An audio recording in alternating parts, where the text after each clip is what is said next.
हमरे ये बिरहा के पहले बड़ी ही प्यारी एगो भोजपुरी के गीत का संकेत कैलन कि कोनो मेहरारू अपना सैया जी का करतूत बतावतिया आ ई गीत ए घड़ी बड़ा मार्केट में तहलका मचोले बा।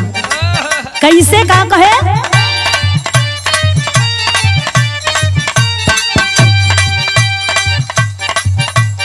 आवेला नियारा बुता देला दियारा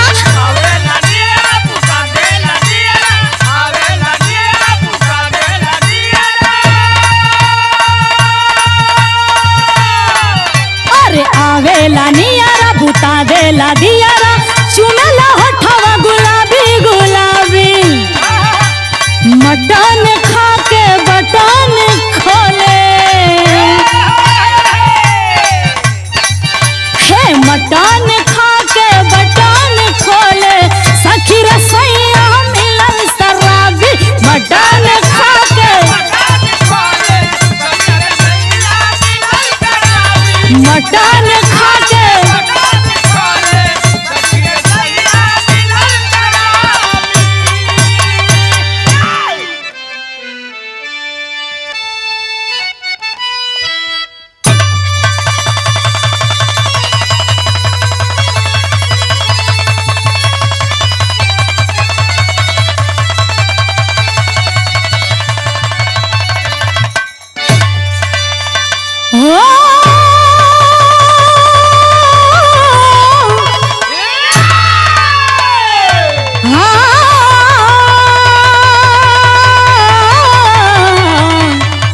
समरिया हो भोले बाबा जोगिया हो राम।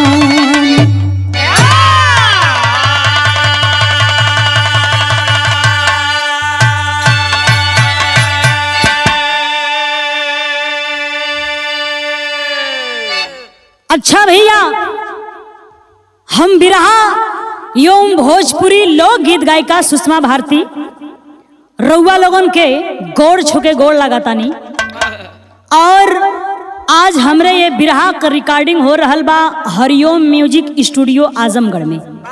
और इस बिरहे को आप लोग आंसू इंटरटेनमेंट पर सुनेंगे, जिनके निर्माता हैं बड़े भैया आदरणीय राम जन्म यादव जी। जैसे आप लोग एक पहले वाले बिरहा पर अपन प्यार दुलार आशीर्वाद बनौले रही, वैसे ही एहू बिरहा पर अपन ढेर सारा प्यार आशीर्वाद दुलार बनौले रहल जाई। ए भैया, तमाम कहानियां आप लोग बिरहे के माध्यम से सुनते हैं। किसी को भाई पर तो किसी को दोस्त पर भी नाज होता है, लेकिन हम ई जवन बिरहा सुनावे जा रहल बानी, एक कहानी में दोस्त पर ना बल्कि दुश्मनी पर भी नाज मिली।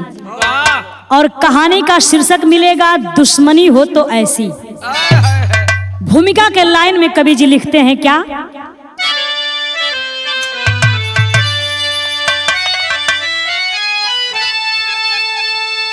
कि दोस्ती भी सही दुश्मनी भी सही, पर निभाने का सच्चा अगर हो तरीका, वक्त पर काम आते हैं दोनों सदा, शान शौकत का अच्छा अगर हो सलीका, मरते मिटते बबर आबरूवान पर, ऐसे दुश्मन पे हमको सदा नाज है, करता गुणगान उनका जमाना सदा, शान शोहरत का सर पे सजाता ताज है।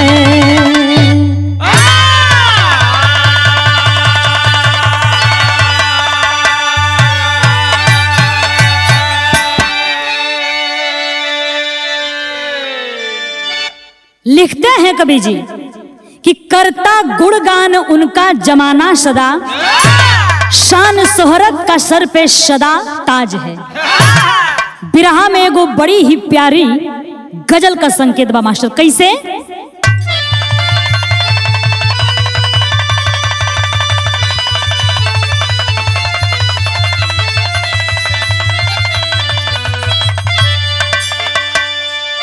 बड़ी दर्दनाक और रूह तक आवाज पहुंचे वाली एक गजल का शब्द बा।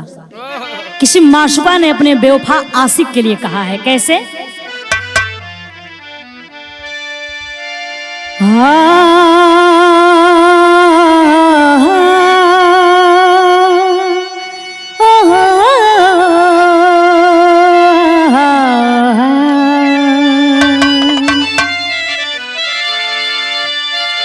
कहती है क्या कि अरे बसा ले तू अपनी, आज बसा ले तू अपनी दुनिया खुशी से, बसा ले तू अपनी दुनिया खुशी से, बसा ले तू अपनी दुनिया खुशी से,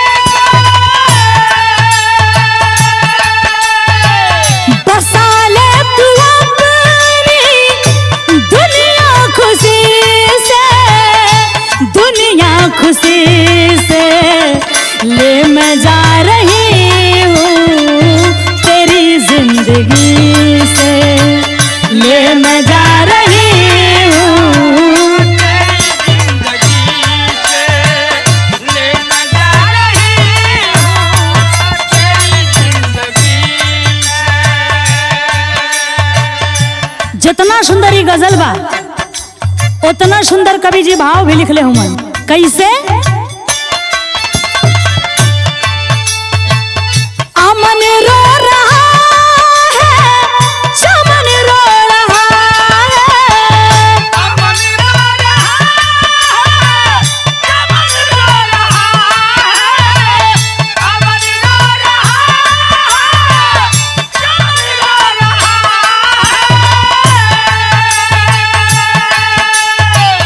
अमन रो रहा है, चमन रो रहा है, चमन रो रहा है, लिपट कर बदन से कफन रो रहा है।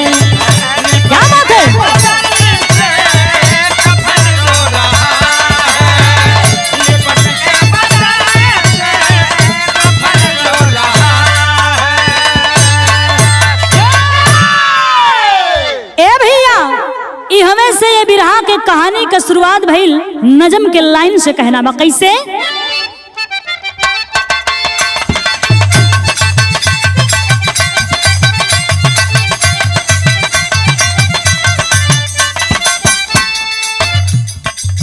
दोस्ती करना तो,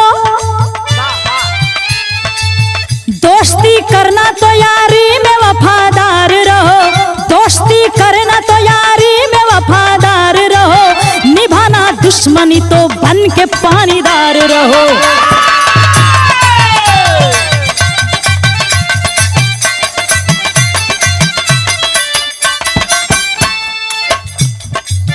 अगर हो दुश्मन तो फिर फर्ज निभाना सीखो,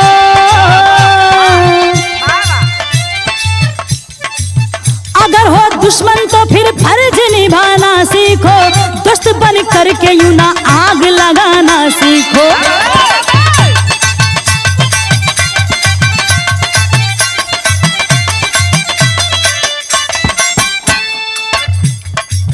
बिहार बक्सर शहर पड़री का बयान मिला, दोस्ती दुश्मनी का नगमाए पुरान मिला, केसर सिंह और बलवंत गहरे यार रहे, मरे पानी पर दोनों यार पानीदार रहे। प्रधान बन के केसर सिंह है बड़ा नाम किए, प्रधान बन के केसर सिंह है बड़ा नाम किए, भूमि बंजर के लिए दुश्मनी है ठान लिए। क्या बात है, बहुत अच्छे। बंजर के लिए दुश्मनी है ठान लिए।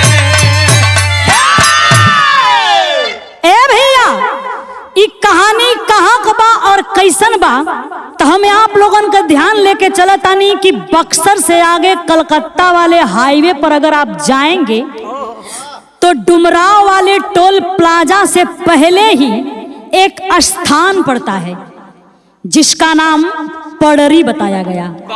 वही पड़री का रहे वाला केसर सिंह और बलवंत सिंह में बड़ी गहरी दोस्ती रहल।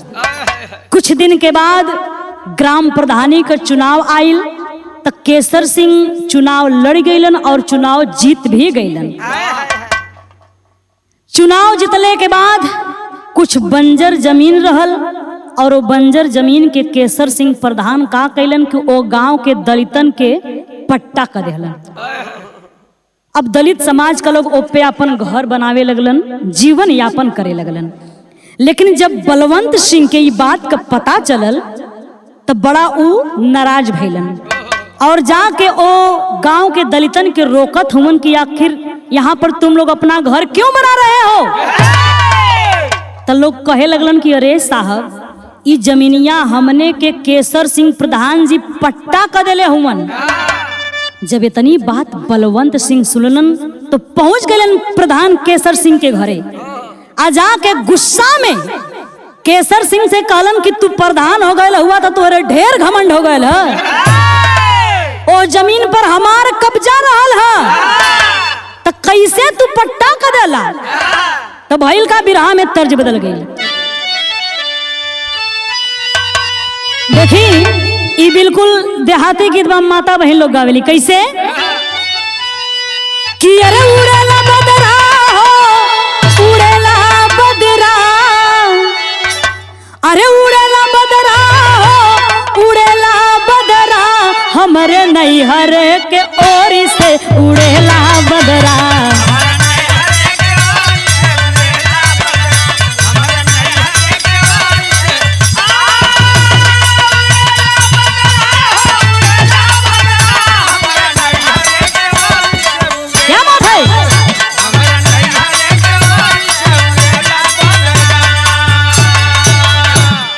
लेकिन देखी बलवंत सिंह और प्रधान केसर सिंह में बात बढ़त बा।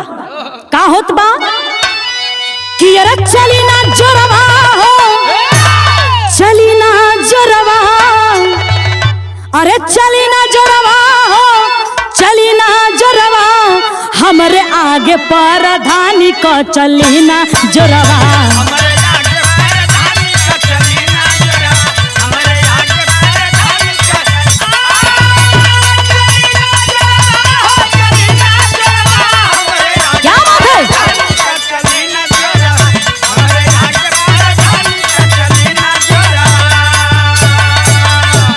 कल है केसर सिंह तोरे प्रधानी का जोर हमरे पना चली। भइल का कि अरे जाके धमकावे केसर सिंह के दुआरवा,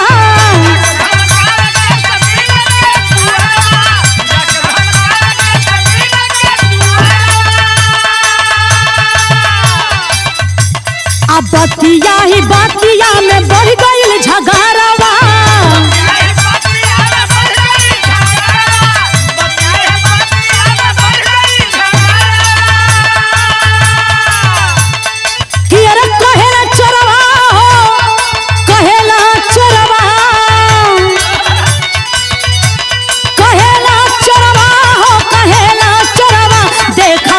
भी सुनावेला कहेला चोरवा।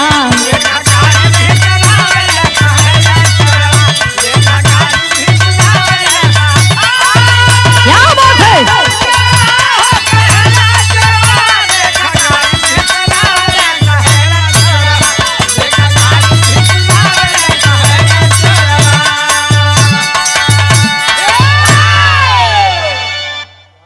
ए भैया जाके बलवंत सिंह केसर सिंह से कहलन कि तू दोस्त होके दुश्मने का काम कैला है तो ये जान ला कि हम तोहार प्रधानी चले ना दे।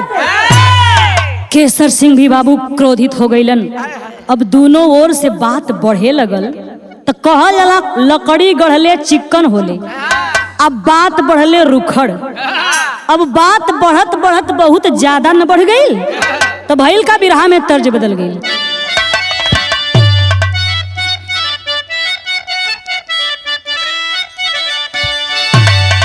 देखी ई कुल देसी गीत बा आ ये समय ई कुल मार्केट में बड़ा तहलका मचौले बा। हवा तो पुरान, लेकिन जब भी एक सुनबा एक गई बाई हमेशा नया लगी। कोनो में हरारू अपना सैया जिसे कहतिया कैसे कि सैया टूट गइल हो राजा टूट गइल कमर कर धनियाना।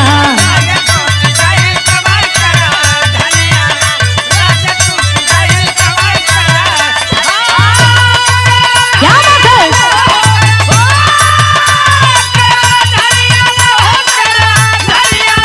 सैया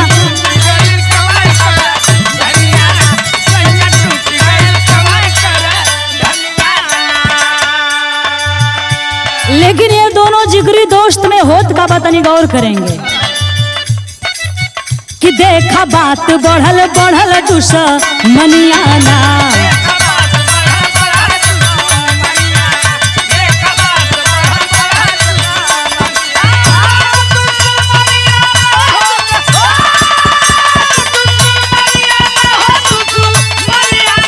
देखा बात बढ़ल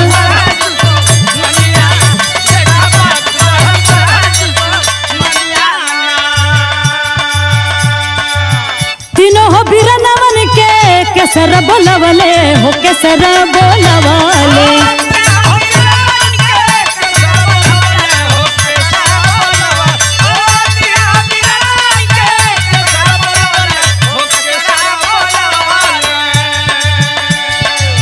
मारी मारी धरती पे उनके गिरवले हो उनके गिरवले।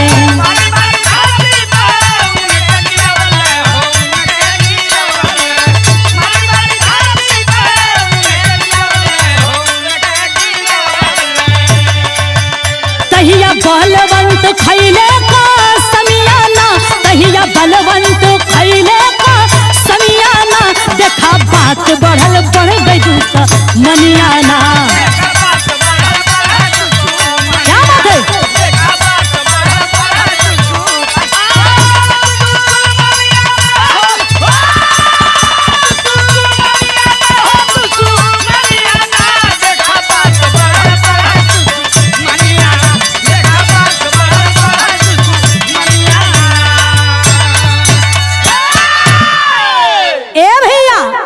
जब बात बढ़ल तो बात बढ़त बढ़त दुश्मनी का न रूप लेवे लगल।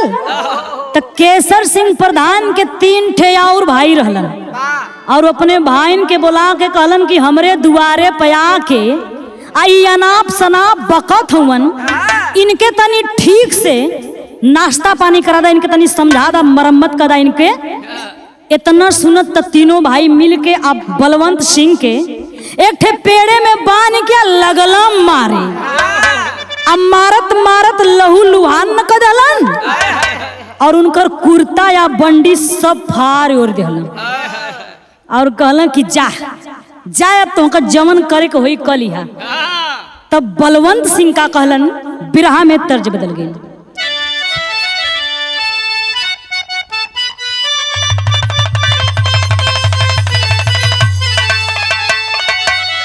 बड़ी पुरान तर्ज बा, लेकिन इहो कुल धरोहर बा बिरहा का।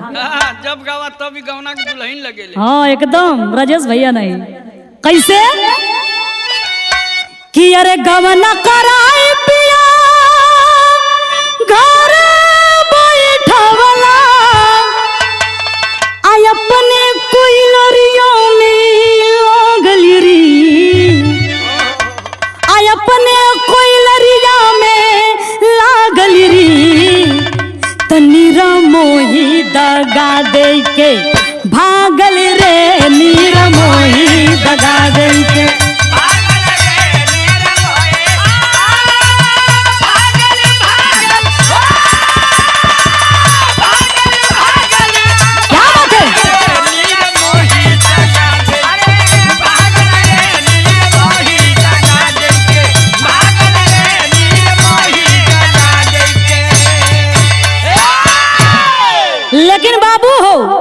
मार खा के बलवंत सिंह गुस्से में चूर होके कहत का हुमन कि अरे मरिया का बदला हम मार के चुकैबे कि मरिया का बदला हम मार के चुकैबे आ जबल कफन ना वो उड़ैबे हो खाली धोतिए पे जिंदगी भी तैबे हो खाली धोतिए पे जिंदगी भी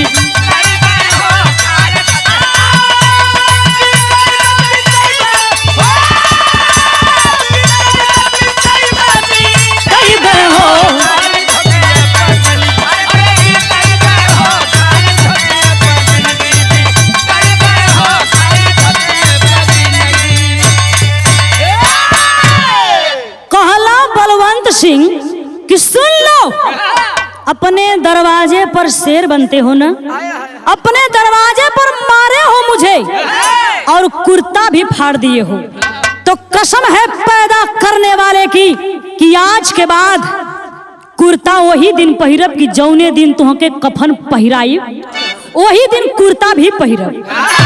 ए भैया यह कही के बलवंत सिंह वहां से चल दिलन, लेकिन भइल का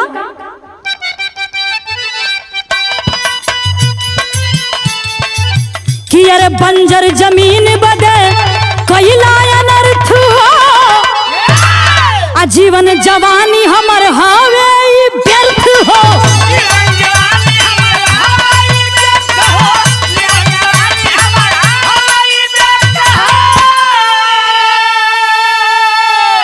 कि अरे धीरे धीरे बीत गइल 35 बरिसवा अरे मकसद ना कामयाब भइले हो, मकसद ना कामयाब भइले हो खाली धोतिए पे जिंदगी भी तैबे हो। क्या बात है?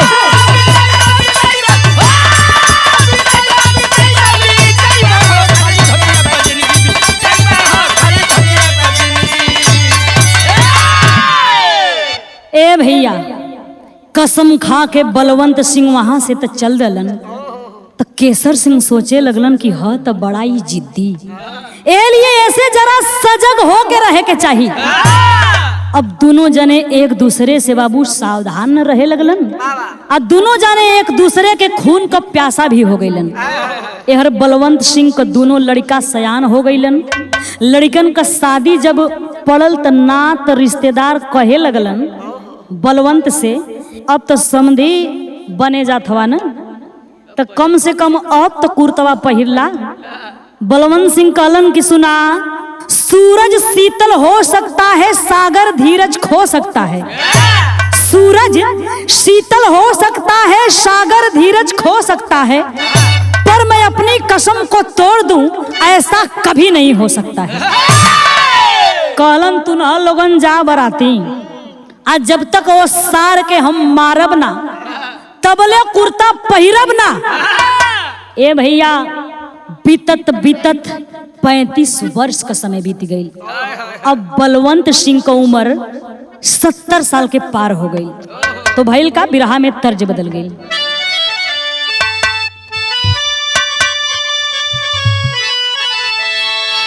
कि अरे आगे लागो सैया तोरे नशा के पियाई में, कि अरे इतना दर्द होला इतना दर्द होला मोरी कढ़ियाई में, इतना दर्द होला।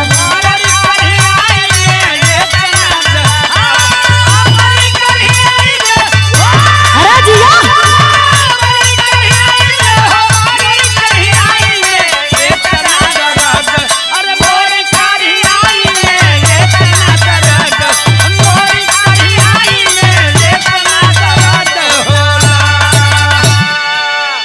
देखी बलवंत सिंह का उम्र 70 साल होके जात बा, तो भइल का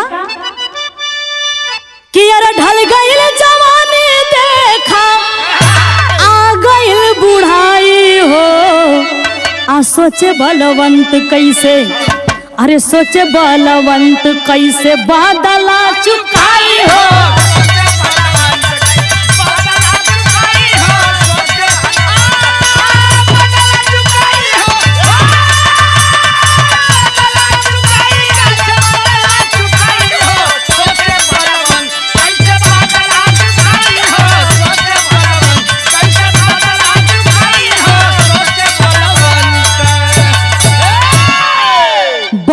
सिंह सोचत हुवन कि जवानी से अब बुढ़ौती आ गई, अब बदला चुकी तो कैसे। तो भइल का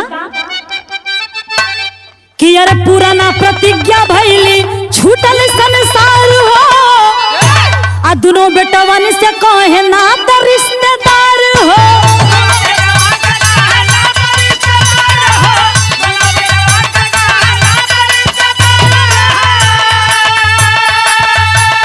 ये हमार खबरिया के सर गइल पाई हो, सोचे बलवंत कैसे बादल चुकाई हो। क्या बात है।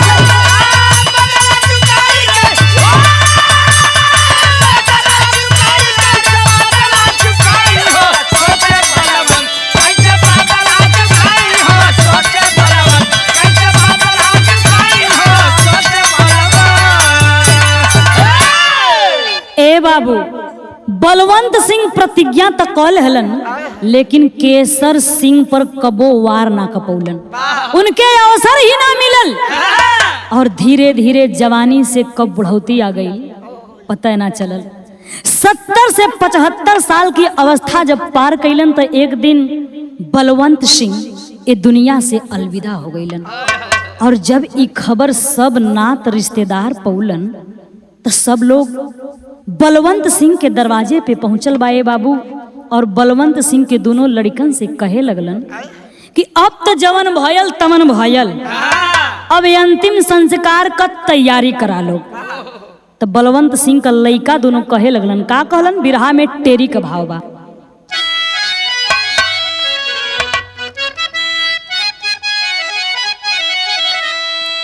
कि पानी पर पानीदार चल दिया, पानी हो पानी पर पानीदार चल दिया, जाई अस्मशान अब कैसे बदन उघार।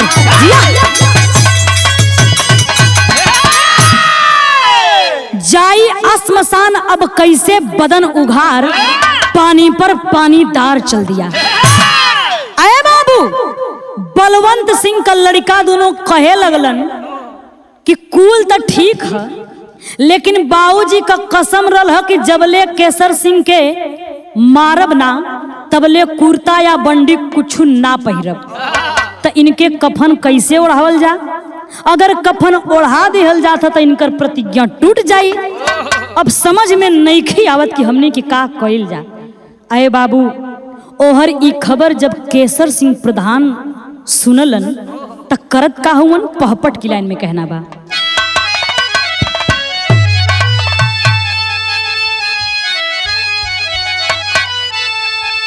कि अरे पाए खबर तब केसर करे गुननवा मनवा बाउर बा।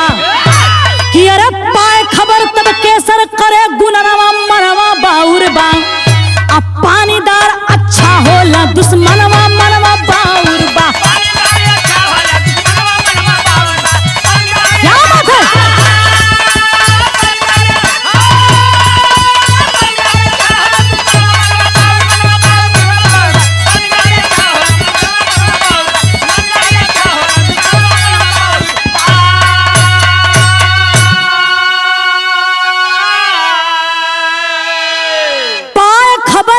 केसर करे गुननवा मनवा बाउर बा, अब पानीदार अच्छा होला दुश्मनवा मनवा बाउर बा। देखिए होता क्या है कि अरे दानेदार दुश्मन का लसिया, बिना कफन जो जई है हो, और वफादार यारी के ऊपर कलंक तब लग जई है हो। अरे कि ये प्रतिज्ञा ठाने गजब ठननवा मनवा बाउर बा। अरे कि ये प्रतिज्ञा ठाने गजब ठननवा मनवा बाउर बा, आ लिख के पत्रिका भेजे ते ही छनवा मनवा बाउर बा। क्या बात है।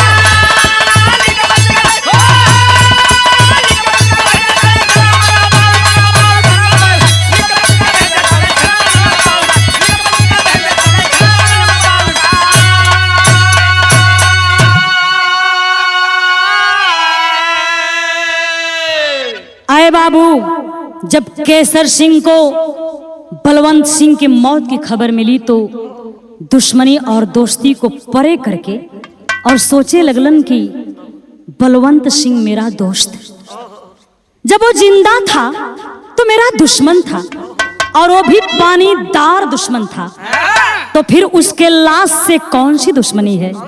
मरने के बाद अब तो एक दुश्मन नहीं, वो एक लाश बन चुका है, बल्कि मेरे बचपन का वो दोस्त है और मेरे बचपन के दोस्त की लाश है। और मेरे दोस्त को अगर बिना कफन के ही श्मशान भेजा जाए तो दोस्ती पर कलंक लग जाएगा, ये मेरी दोस्ती कलंकित हो जाएगी। तब देखिए केसर सिंह एक पत्र लिखलन और अपने नौकर से कहलन कि ले जाके बलवंत सिंह के दोनों लड़कन के दे दिया। और जब लड़का कुल, जब वो नौकर ले जाके बलवंत सिंह के लड़का के वो पत्र दिहलन, और जब वो पत्र खोल के बलवंत सिंह का लड़का पढ़त हवन तो देखत हवन कि केसर सिंह प्रधान वो चिट्ठिया में का लिखले हुवन। ए बाबू, सुन के ई करेजा भाव विभोर न हो जाई। आल्हा में प्रमाण मिला, कैसे?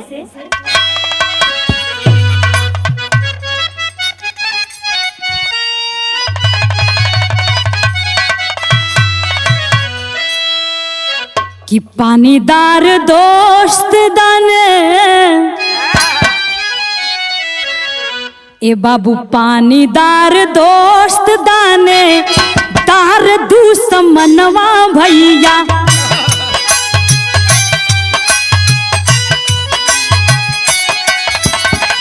जबले जियला तबले रहला बन के वफादार।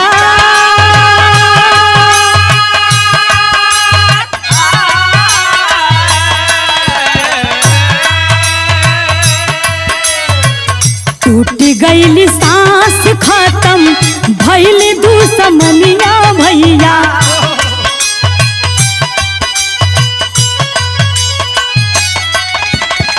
याद आवे बालेपन का मित्रता तोहार।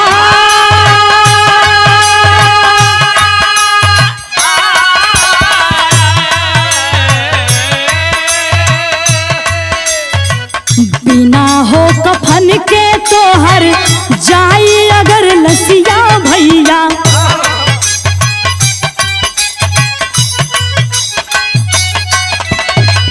हो जाई कलंकित तहिया यारी हो हमार।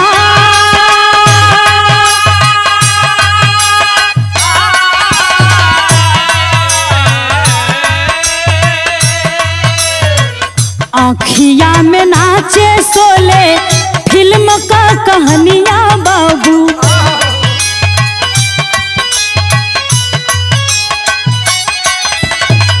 पूरा हम प्रतिज्ञा साथी करबहो तोहार।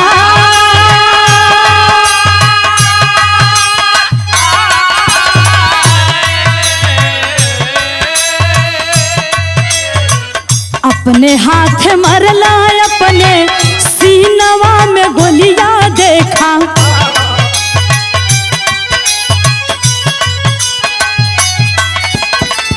आगे आगे जाई पहले अर्थी हो हमार।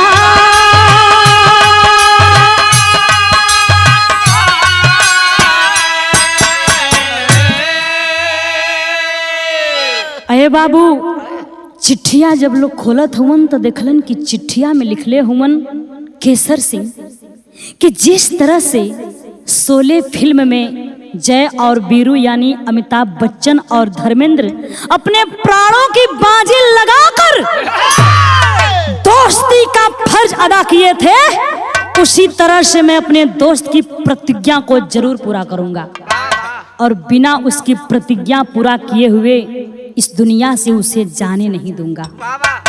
अगर एक दोस्त के रहते एक दोस्त की प्रतिज्ञा अधूरी रह जाए तो लानत है ऐसी दोस्ती पर।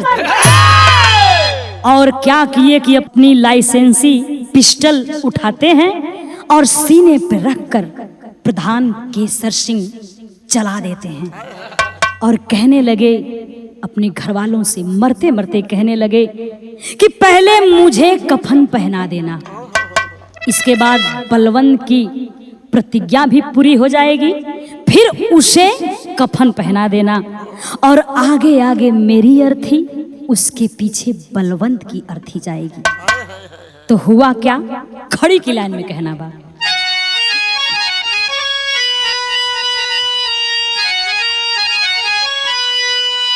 कि अरे गजब वक्त का दुनिया में तकाजा चल पड़ा। अरे बाबू गजब वक्त का दुनिया में तकाजा चल पड़ा।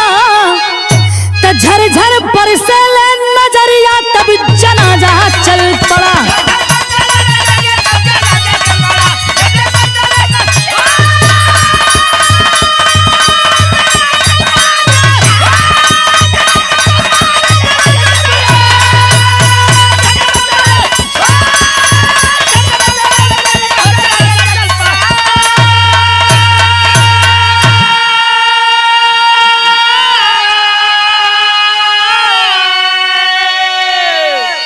जब वक्त का दुनिया में तकाजा चल पड़ा, झरझर बरसे ले नजरिया तब जनाजा चल पड़ा। होता क्या है दोस्तों कि अरे आगे आगे केसर पीछे पीछे बलवंत हो, अब दोस्ती या दुश्मनी का हो गईल अंत हो।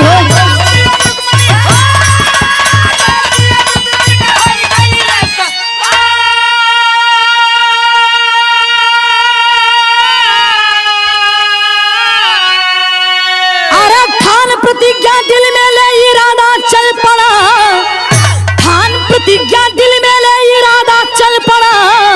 झरझर बरसे ले नजरिया तब जनाजा चल पड़ा।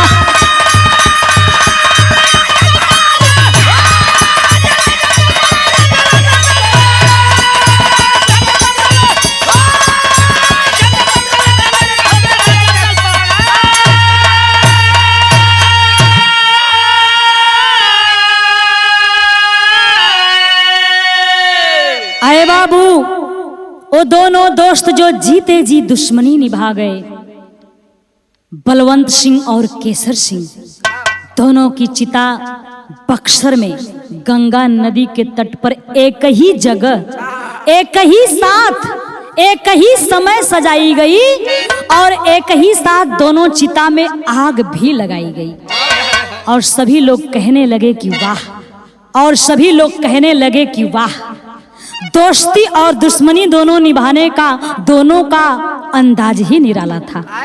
तो बाबूजी, यही से कहल जाला कि नादान दोस्त से अच्छा दानेदार दुश्मन होला। इसलिए गाने का शीर्षक रखा गया कि दुश्मन हो तो ऐसा। यही बिरहा की कहानी विराम लेती है, लास्ट लाइन में कहना बा कि गुरु बिहारी गुरु गणेश यह जीवन है अनमोल। कवि चंद्रिका रामदेव ये बंदे अखियां खोल।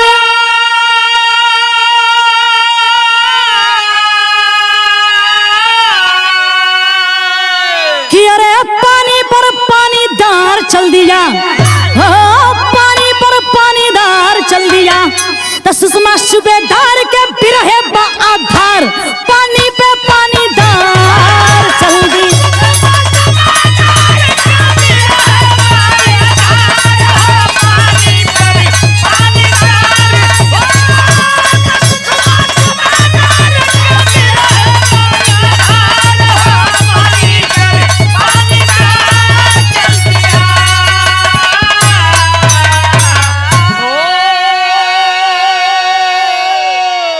बहुत बहुत धन्यवाद साथियों।